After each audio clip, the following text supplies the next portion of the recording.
அன்பர்களே வணக்கம். 1960ஆம் ஆண்டு முகல்-ஏ-அசாம் என்ற ஹிந்தி திரைப்படம் வெளியானது. இந்த திரைப்படம் நிறமூட்டப்பட்டு தமிழாக்கம் செய்யப்பட்டு 2004இல் தமிழகத்தில் வெளியானது. இந்த திரைப்படத்தில் வந்த ஒரு பாடலின் விமர்சனம்தான் இந்த காணொளியின் சாராம்சம்.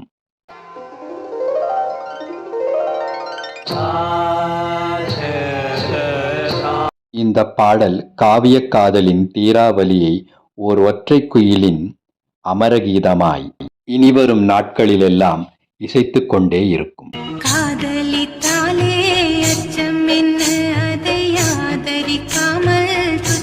முகலாய சாம்ராஜ்யத்தில் மக்கள் கொண்டாடும் ஒரு தலைசிறந்த மாமன்னன் அக்பர்.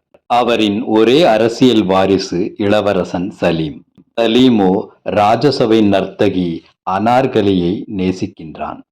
பார்போற்றும் பட்டத்து இளவரசன் பண்ணிசைக்கும் நாட்டிய மங்கையை காதலிக்கும் செய்தியை கேட்ட அக்பர் அனார்கலியை சங்கிலியால் பிணைத்து சிறையில் இடுகிறார்.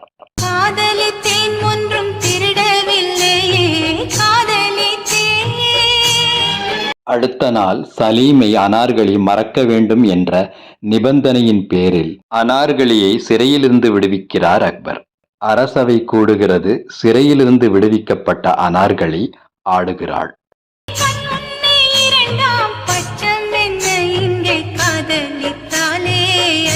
தன் மிரட்டலுக்கு அனார்கலி பணிந்துவிட்டாள் என்ற வெற்றி களிப்பில் அமர்ந்திருக்கிறார் அக்பர். சலீமோ வேதனையில் அமர்ந்திருக்கிறான்.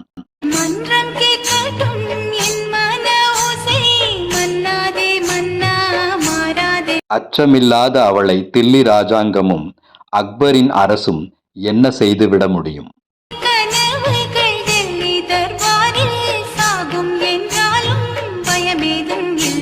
அரச கட்டளையையும் மீறி தன்மேல் அன்பை பொழியும் அனார்கலியை எண்ணி சலீம் பெருமிதத்துடன் அமர்ந்திருக்கிறான்.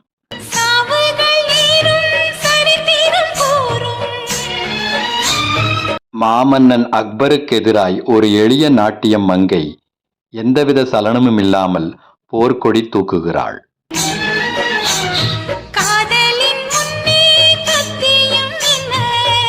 சலீமின் உரையிலுள்ள கத்தியை எடுத்து அக்பரின் காலடியில் பவ்யமாய் வைக்கிறாள் அனார்கலி.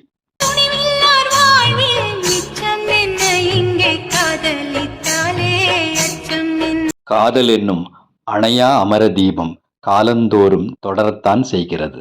மகுடங்கள் வீழலாம், இதில் நீங்கள் எனக்கு உயிர் பிச்சை இடுகிறீர்களா என்று அக்பரிடம் அனார்கலி கேட்கின்றாள்.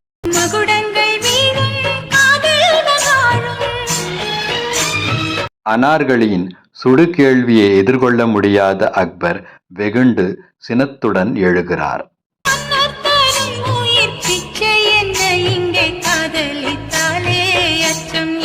ஸ்வர்ணலதாவின் இந்த பாடல் ஒரு அழியா காவியமாய், இரவா ஓவியமாய் நம் மனதில் தழும்பி நிற்கின்றது.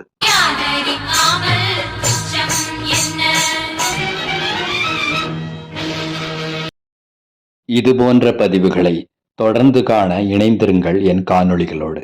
நன்றி, வணக்கம்.